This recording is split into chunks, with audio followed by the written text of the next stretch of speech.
Good people, welcome to Mose Knows. I am your host, Mose. Today, we are on another episode of NFL Draft Grades with Professor Mose. This week, we are on our final two teams, or final two divisions, I should say, in this series. And both of those divisions reside in the Wild, Wild West.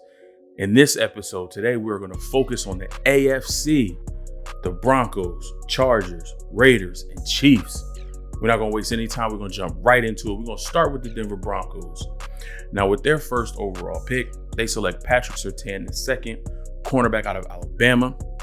With their second round pick, they select Javonte Williams, running back out of North Carolina. They had two third-round picks where they select Quinn Miners, guard out of Wisconsin Whitewater, and Baron Browning, linebacker out of Ohio State. They had no fourth-round pick, two fifth-round picks where they select two safeties. First, Caden Stern out of Texas. Second, Jamar Johnson out of Indiana. In the sixth round, they take wide receiver Seth Williams out of Auburn. And with three seventh-round picks, they take Kerry Vincent Jr., corner out of LSU, Jonathan Cooper, defensive end out of Ohio State, and Marquis Spencer, defensive end out of Mississippi State. So let's break this down real quick. Patrick Surtain, highly regarded corner, easily top 1, 2, or 3. We've talked about it in many videos before. You know, you could either have him at 1, Caleb Farley at 1 before the injury concerns, or J.C. Horn at 1. A lot of people had those guys interchangeable. The Denver Broncos really like Patrick Surtain. They went for him. They needed to upgrade their secondary. A cornerback was a big need for them, and they attacked it with one of the best corners in the class. Can't go wrong with him as a top 10 pick. Second round, they take Javonte Williams. I think this is a great running back to add to that stable of running backs that they have in Denver. I believe they lost Phillip Lindsay. He's no longer there, so you bring in a guy like Javonte Williams to replace him, and now you have, a rotation of running backs that you can go through. Quinn Miners was a star of the pre-draft process, showing off the belly at the Senior Bowl practices.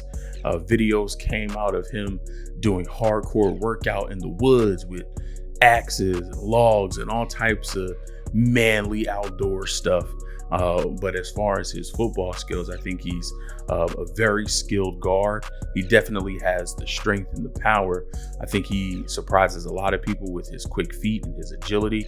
There is going to be a learning curve. He didn't play with the highest competition at Wisconsin Whitewater, but I think with what he's able to provide from a physical ability standpoint, if he can just get in the playbook, get in with his position coaches, and really learn technique and the nuances of the position, I think he can be a star on the offensive line in this league. Baron Browning, linebacker of Ohio State. I think this was a position of need. We all know that Denver has the outside linebackers, but I think they needed some of those interior linebackers for that 3-4 scheme that they run to help them, better defensively as far as stopping the run. So I think Baron Browning slots right into one of those inside linebacker positions, and he's able to provide that right away. Caden Stearns is a really, really good pick. I was surprised that he slid this far. Most people did have him sliding, but I thought, his athletic ability, what he was able to do at Texas, would have pushed him up at least to maybe the third or fourth round. But he did slide to the fifth. But I think he's going to a good team, a team, like we said, that needed help in the secondary. And you put him in that secondary as a safety next to Justin Simmons. And, these guys can be dangerous for a long time. Jamar Johnson, another safety to come in. I think there's going to be competition for that safety position next to Justin Simmons. You got him, you free safety, you signed him to a long-term deal. He's going to be in the building. You add Patrick Surtain II, he's going to be in the building. But I think they need additional pieces. And you bring in Caden Stearns, you bring in Jamar Johnson. You like both of those guys.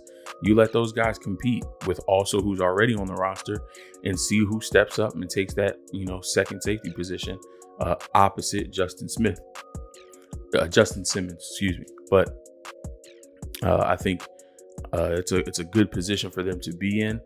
to be able to draft two guys like Caden Stearns and Jamar Johnson and just see where it goes. A team that didn't really need wide receiver just added another one. The wide receiver group for this Broncos team is absolutely amazing.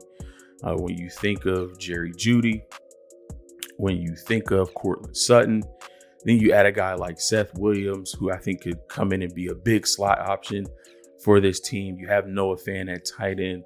Whoever the quarterback is going to be in Denver should not have a problem as far as offensive weapons. I think the offensive line got stronger. You already had solid options in the receiving core. You add somebody like Seth Williams. You got a stable of running backs that you can go to. There are no excuses, whether it's Drew Lock or Teddy Bridgewater. This team has weapons. Add another corner and Kerry Vincent to come in, maybe fight for that nickel role and provide depth in that position. You add Jonathan Cooper and Marquise Spencer, defensive ends who just add additional depth in the pass rush. I think the Denver Broncos attacked every area that they needed to attack.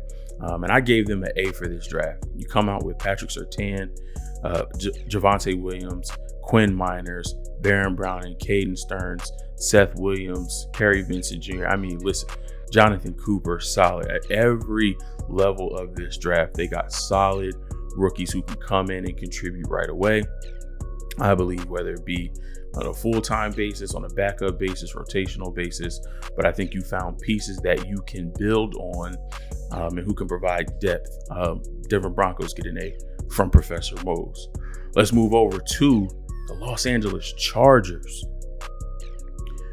With their first overall pick, they had to protect their investment. I don't want to dwell on it. Y'all know how I felt about Justin Herbert. I love Justin Herbert during the draft process last year. Unfortunately, my channel wasn't up and running last year for me to let y'all know that. But I'm sure through some of these videos, you've heard it from me. And if you didn't, you're hearing it now. Love Justin Herbert. Don't understand all the slander that he was receiving last year. He came out and balled out Offensive Rookie of the Year. You got to protect him. You have to make sure that you have an offensive line in front of him to give him the protection that he needs to stay upright and keep throwing dots. So they take Rashawn Slater at 13. He fell to them. I thought Rashawn Slater would have gone higher with the way that he played, his intelligence, his raw physical ability. His pro day was off the charts. Everybody points to, although it was only one game, they point to the tape of him against Chase Young when Northwestern played Ohio State.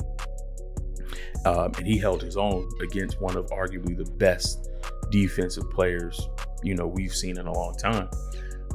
So I thought he would have gone much higher than this. I thought he had an opportunity to be selected by the Carolina Panthers, bring him in to help protect Sam Darnold. But he fell a little bit. He fell out of the top 10. And the Chargers get a gift and a guy like Rashawn Slater to come in right away, slide into that left tackle position, and protect Justin Herbert. In the second round, the Los Angeles Chargers get another gift, and they select Asante Samuel Jr., corner out of Florida State. Love that pick. They had 2 third-round picks. The first is Josh Palmer, wide receiver out of Tennessee. And the second is Trey McKitty, tight end out of Georgia. In the 4th round, they select Chris Rumph, the second, linebacker out of Duke.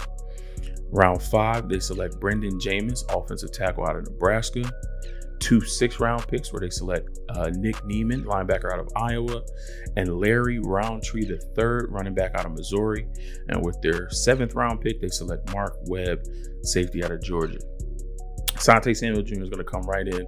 I mean, this defense is full of stars, full of playmakers.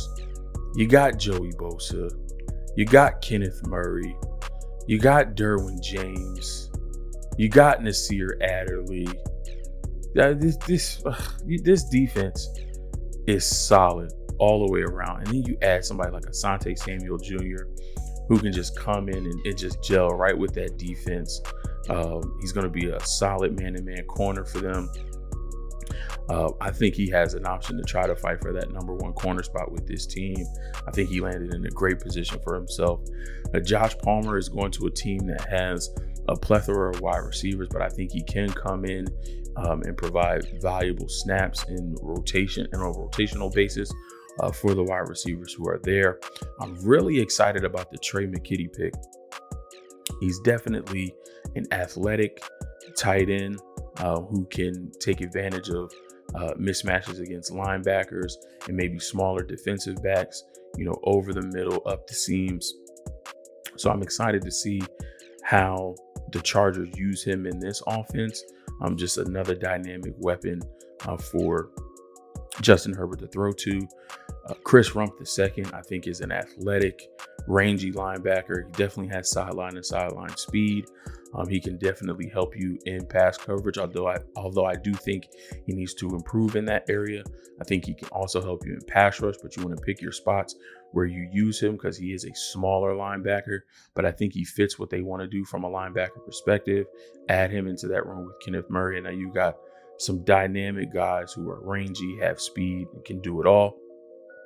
I think Brendan James has an opportunity to fight for that swing tackle position.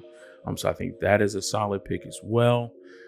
Nick Neiman, special teams, added depth in the linebacker room. Same with Larry Roundtree and Mark Webb. All together, I love the Rashawn Slater and Asante Samuel Jr. picks. I like Trey McKitty. I want to see what he's able to do. I want to see if they use Chris Rump the right way. Brendan James is a solid backup option for that swing tackle position. Altogether, I gave the Chargers a B+. But I really just want to see Rashawn Slater protecting Justin Herbert and Asante Samuel Jr. Running around, that secondary with Derwin James. I think that's just going to be exciting to see. Moving over to the Las Vegas Raiders. First round, pick 17. They select Alex Leatherwood, offensive tackle out of Alabama. Round 2, they select Trayvon Merrick, safety out of TCU. They had 2 third-round picks, first of which being Malcolm Kuntz, linebacker out of Buffalo. The second being Divine Diablo, safety out of Virginia Tech. Round 4, they select Tyree Gillespie, safety out of Missouri. Round 5, they select Nate Hobbs, corner out of Illinois. And round 7, they select Jimmy Morrissey, center out of Pittsburgh.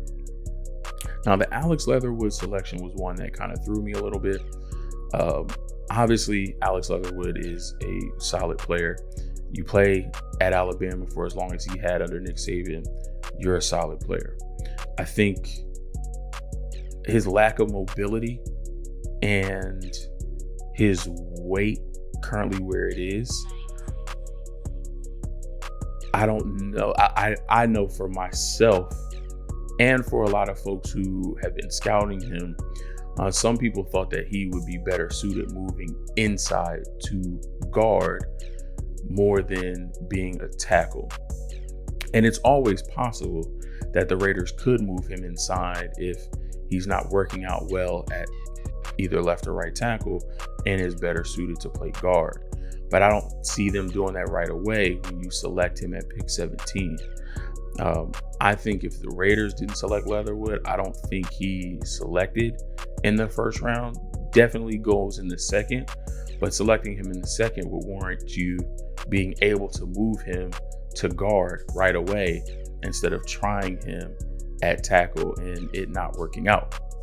But I think the Raiders selecting him at 17 are almost pigeonholed into trying him out at tackle. And maybe they see that and maybe they love that there.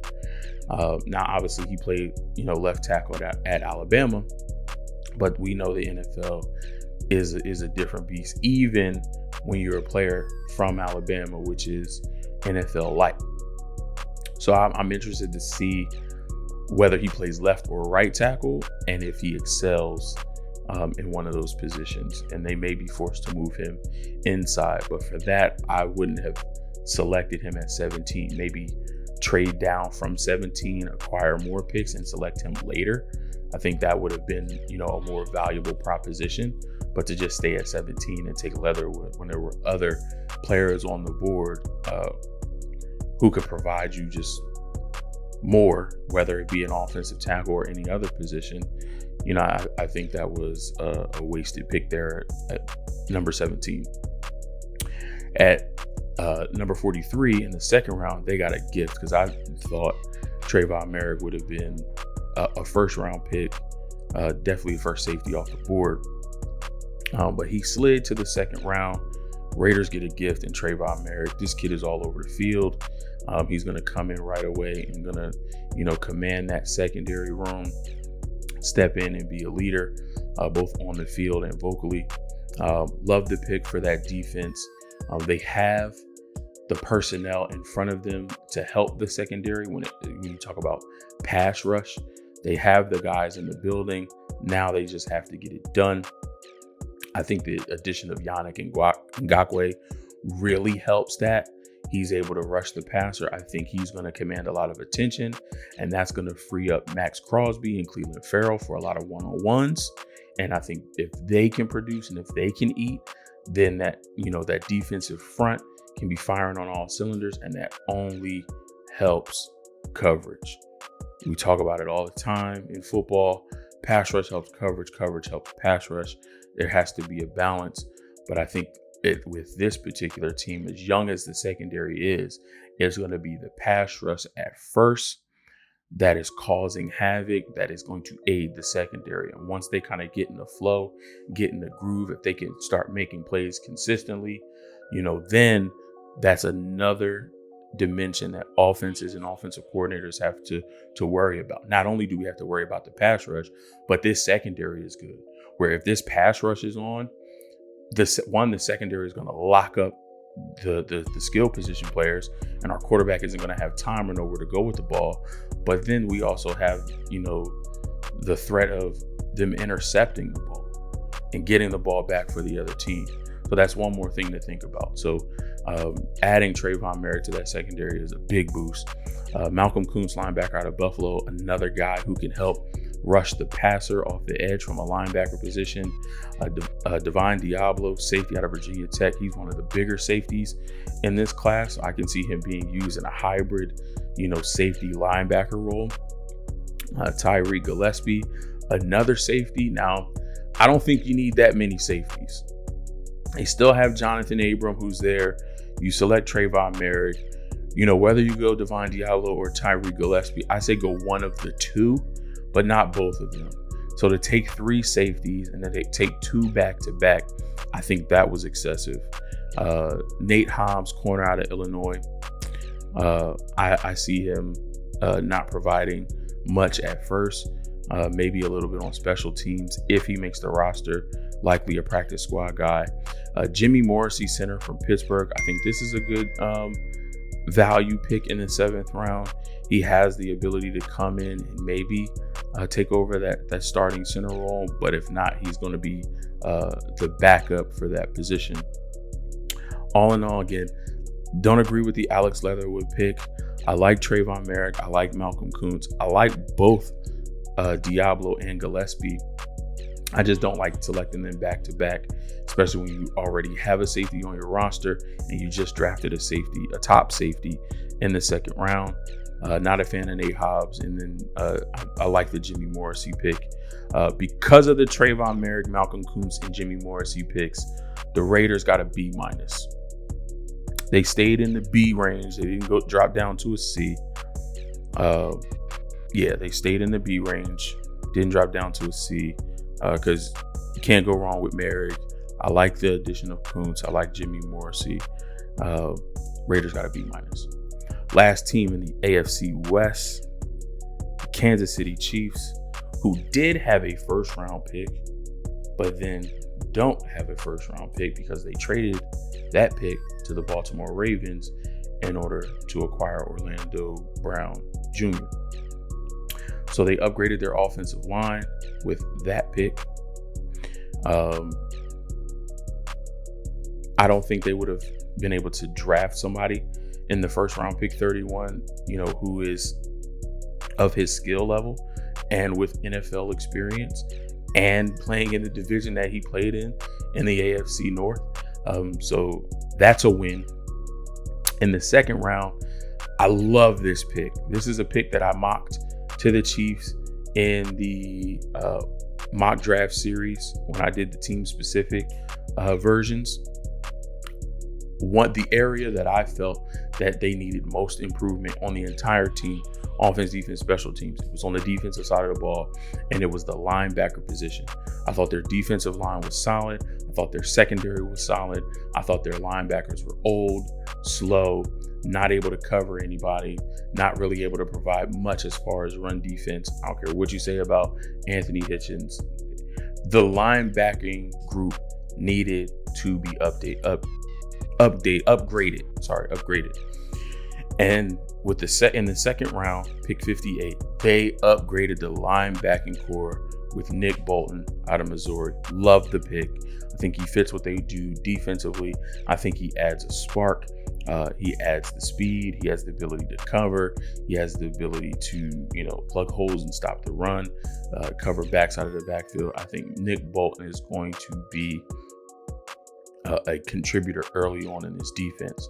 With another second round pick that they had, pick 63, they draft center Creed Humphrey from Oklahoma, arguably one of the best centers in this class, him and Landon Dickerson.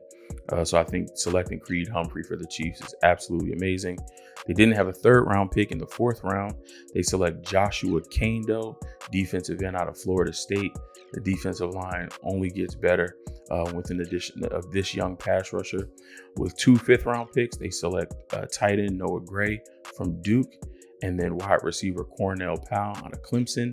And with their final pick in the 6th round, they take guard Trey Smith out of Tennessee. Love Nick Bolton, love Creed Humphrey, love Joshua Kando. Noah Gray is going to be a rotational tight end, but we already know who the man there is. Cornell Powell is going to come in, and I believe he's definitely going to fight for wide receiver 3 with what's my man's name? Mecole Hardman. Now they aren't the same type of receiver. Obviously, Mecole Hardman is light years ahead when it comes to speed, but I think what Cornell Powell offers you is a little bit better route runner. He's definitely stronger after the catch because of his build.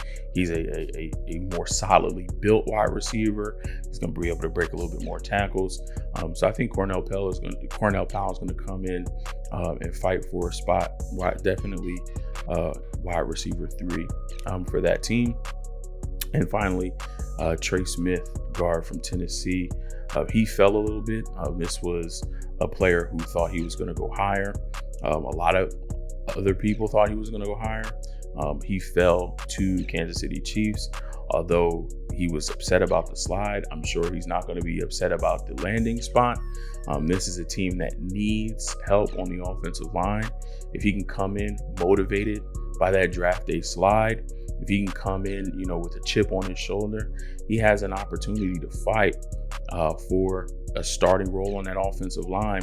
And if not, at least be one of the, first backups for that interior offensive line, whether it be left or right guard. So Trey Smith has his work cut out for him, but I think he has the ability to make a name for himself with this Kansas City Chiefs offensive line. Altogether, with all the picks that we have here, thinking about the trade of the number 1 pick to get Orlando Brown Jr., Kansas City Chiefs get an A. They did what they needed to do to improve their team. Offensive line was an issue. They improved that. They stuck to what I thought they should do, was upgrading the linebacking core. I thought that was amazing. When you agree with Mose, I can't disagree with you. They add depth to their pass rush with Joshua Kando. Cornell Powell is going to come in and contribute right away. Trey Smith has the ability, like I said, if not to fight for a starting spot, at least to fight for, the first in line from a backup perspective. Kansas City Chiefs get an A from Professor Mose. And that will do it. It's going to wrap it up for the AFC West. We only have one more division left to cover, and that is the NFC West. Yes, that is where my San Francisco 49ers reside. But we're going to cover all 4 teams in that division, and that's going to wrap up the 2021 NFL Draft Grades with Professor Mose. Thank you so much for tuning in. I greatly appreciate your time and attention. Love all you guys, man. You guys are family, and there's nothing you can do about it. Let me know what you feel about these draft grades. Let me know if you agree or disagree. You could drop a line in the comment section below. I love interacting with all of you guys. Let me hear it. Do you like what your team did? Do you agree with my grade for your team? Let me know down in the comment section. You can also connect with me on all my other social media platforms. The link for those will be in the description below. Instagram, Facebook, Twitter, we all over there. We got our podcast set up. So audio only streaming available on Anchor, Spotify, Apple Podcasts, Google Podcasts, Breaker. Those links will also be in the description. If you ever want to catch one of the live shows, but you can't do it live, you want to do it through a podcast form, you can go to those platforms and check me out there.